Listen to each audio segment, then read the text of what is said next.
Most people think Rome fell because barbarians overwhelmed it. Visigoths at the gates, Vandals sacking villas, the city crumbling in 476 AD. It's the version taught in every classroom. It's also dangerously incomplete. The barbarians who crossed into Roman territory in the 4th and 5th centuries weren't conquering a healthy empire. They were walking into a structure that had already rotted from within for nearly 200 years. The real question isn't who broke down the gates, it's who had already hollowed out the foundation. Starting in 235 AD, at the beginning of the crisis of the 3rd century. That year, Emperor Severus Alexander was murdered by his own troops. What followed wasn't a change of leadership, it was the near collapse of imperial governance for 50 years. Rome cycled through roughly 25 to 50 claimants to the throne, most assassinated within months. Average reign length, about 2 years. This wasn't turbulence. This was a permanent civil war against itself. This matters because instability on this scale isn't just palace intrigue. Every claimant needed an army behind him to seize power, and every army needed to be paid to stay loyal. An emperor who couldn't pay his soldiers didn't survive the season. That single fact, more than any battlefield defeat, put the empire on a collision course with everything that followed. A government that can't guarantee its own continuity can't guarantee its currency either. Each new emperor, desperate to pay soldiers and survive, debased the coinage. The denarius, roughly 90% silver under Augustus, had collapsed to about 5% silver by the 260s. Prices exploded. One surviving Egyptian record shows wheat prices rising roughly 200-fold in a century. This was a currency in terminal collapse, and it destroyed something almost impossible to rebuild: trust. Merchants stopped accepting Roman coins at face value. Long-distance trade seized up. Barter re-emerged where sophisticated exchange had operated for generations. Diocletian, taking power in 284 AD, stabilized the political chaos through sheer administrative force. But the price of that stabilization is the part historians underplay. Facing a currency nobody trusted, he shifted taxation away from money and toward direct extraction of goods and labor. Farmers were assessed on their land's productive capacity and had to hand over a fixed share of the harvest, regardless of whether that harvest failed. To enforce it, Diocletian froze Roman society in place. Farmers were legally bound to their land. Occupations became hereditary. Wealthy local officials called decurions became personally liable for their city's tax quota, forbidden by law from resigning, even as it ruined them. This is, quite literally, the legal origin of what would become medieval serfdom, centuries before the word existed. What this reveals is an empire that had become an extraction machine turned inward against its own people. The relationship between state and citizen was no longer protection for taxation. It was coercion for survival.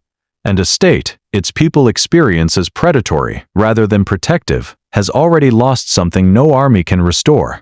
None of this was hidden or accidental. It was policy, deliberately designed and enforced across the entire empire by an administration that understood exactly what it was doing. Diocletian census officials fanned out across every province to assess land, livestock, and labor down to painstaking detail, because the whole system depended on precision. A tax base that couldn't be measured, couldn't be extracted from reliably, and an empire in permanent fiscal emergency had no patience for imprecision. The bureaucratic apparatus built to enforce this system was, in some ways, more sophisticated than anything Rome had built before. It was also, in human terms, considerably crueler. Here's who actually benefited. While smallholders were crushed under fixed quotas, the senatorial aristocracy, vast estates across Italy, Gaul, Spain, North Africa, used wealth and legal connections to shield themselves, exploiting loopholes and bribing officials that ordinary farmers couldn't touch. Many small farmers, unable to meet their tax burden, voluntarily surrendered their land and freedom to become tenants of these magnates in exchange for protection from tax collectors and rural banditry. It became so widespread that the imperial government issued repeated laws trying to ban it. Every farmer who fled into a magnate's protection was a farmer removed from the tax rolls. The landowners were running a private protection racket competing directly with the state, and winning.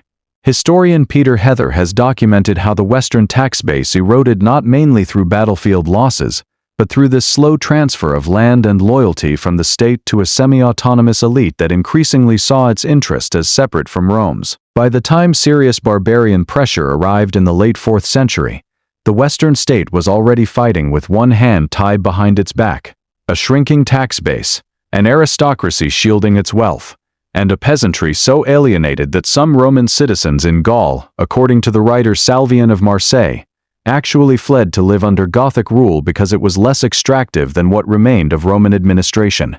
Now the military side, which the conventional story gets backwards. As tax revenue became unreliable, the Western Empire grew increasingly dependent on foederati, allied barbarian warbands fighting under their own leaders for land or pay, rather than citizen soldiers loyal to the emperor. Their cooperation depended entirely on Rome's ability to keep paying them, and a state with a shrinking aristocrat-shielded tax base increasingly couldn't. When Alaric's Visigoths sacked Rome in 410, the single most infamous event in this collapse, it wasn't a foreign invasion out of nowhere. Alaric had spent years as a Roman military commander. The sack followed years of failed negotiations over pay, land, and recognition he believed Rome owed him for service already rendered. It was, in large part, a contractual dispute turned violent. Historian Guy Halsall has argued that framing this as barbarian invasion misunderstands what was really a prolonged political fragmentation. Former Roman commanders, provincial elites, and barbarian leaders competing and cooperating to control the wreckage of a state that had already lost the ability to project authority. Against that backdrop, the deposition of the last Western emperor in 476 looks almost anticlimactic, a formality closing out a collapse that had already happened economically and administratively decades earlier. Consider how many of the most famous invaders of the late empire had spent years inside Roman structures before ever turning against Rome. Many foederati leaders held official Roman military titles. Many had Roman wives, Roman allies, Roman ambitions to be recognized as legitimate power brokers within the empire rather than destroyers of it. What changed wasn't that these men suddenly discovered hostility toward Rome. What changed was that Rome could no longer afford to keep them satisfied on the terms it had promised, and men with armies do not simply disband when the payments stop. Here's the detail that should change how you see this whole story. The Eastern Roman Empire faced comparable external pressures and did not fall in 476. It survived 1,000 more years as the Byzantine Empire, until Constantinople fell in 1453. If barbarian pressure alone explained Rome's collapse, this makes no sense. What the East retained was a far more resilient fiscal core.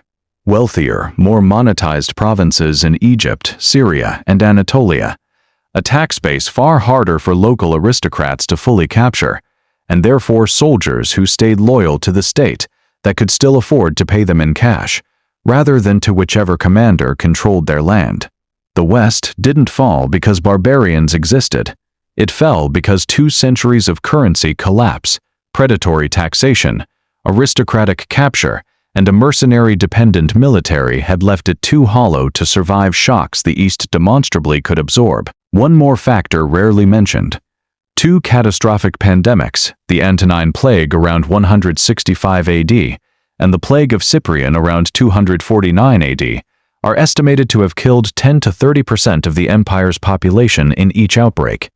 A shrinking population meant fewer farmers, less land under cultivation, fewer taxpayers, and fewer recruits, arriving right as frontier pressure was increasing. It's not a coincidence that the worst chaos of the 3rd century overlapped directly with the demographic devastation of plague. Public health and public finance were never separate stories. They were always the same story, told from 2 different ledgers. The strain didn't stop at the treasury. Entire towns in the western provinces contracted or were abandoned outright as the labor available to work the land simply disappeared. Roads fell into disrepair because there was no longer a workforce to maintain them, and no revenue to pay for the maintenance. Trade networks that depended on population density to function began to fray at exactly the moment the state needed them most, to move grain, to move soldiers, to move the tax revenue that held the whole apparatus together. An empire is, in the end, a logistics problem. as much as a political one. And a state that has just lost a fifth of its people is a state whose logistics have quietly become impossible to sustain at the same scale as before. There's also a psychological dimension worth pausing on, because it explains why the collapse, once it started accelerating, proves so difficult to reverse. Trust, once broken at this scale, doesn't rebuild on the same timeline it takes to break. A currency debased over decades doesn't regain credibility because one emperor mints better coins for a few years. An aristocracy that has spent generations learning how to extract itself from its civic obligations doesn't rediscover a sense of shared stake in the state overnight. And a peasantry that has watched the machinery of government behave as a predator for 2 centuries doesn't suddenly rally to defend that machinery the moment a foreign army appears at the border. Each of these forms of erosion reinforced the others, and each made the next crisis harder to absorb than the one before it. Put it all together. Currency debasement destroys trust, a tax system crushing small farmers while shielding the wealthy, an aristocracy building private loyalty networks that competed directly with the state, a military transformed from citizen soldiers into paid contractors whose loyalty followed the money rather than the empire, recurring plagues gutting the tax base and the recruitment pool, a political system too unstable for any emperor to survive long enough to fix any of it. Put together, you get a picture nothing like the classroom version. The barbarians didn't defeat a strong empire. They walked into the wreckage of a state that had spent 2 centuries consuming itself from within. This matters beyond ancient history, and it is worth being explicit about why. Every complex state, ancient or modern, depends on a handful of quiet, unglamorous foundations. A currency people trust, a tax system perceived as at least roughly fair, an elite that sees its own fate as bound up with the state's survival rather than separate from it, and a population that believes the system is still working for them in some meaningful way. None of these foundations collapse in a single dramatic moment. They erode slowly, in decisions that each seem individually reasonable, until one day the structure built on top of them can no longer bear its own weight. The pattern isn't unique to the 3rd century. Currency collapse is eroding public trust. Elites are able to shield themselves while ordinary people bear the load. A shrinking sense of shared stake among the population in whether the system survives. Institutions that continue to exist in name long after they've stopped functioning in practice. Rome didn't fall to one enemy in one generation. It fell because for 200 years before any barbarian king sat on an Italian throne, the people running the empire kept choosing their own short-term interests over the system that made those interests possible in the first place. The Eastern Empire's extra 1,000 years teach the real lesson here, and it is a simple one. External threats are survivable. What's far harder to survive is a state whose own internal structures have quietly stopped serving the people they were built to protect, until the day finally comes when those people no longer particularly care whether it survives at all.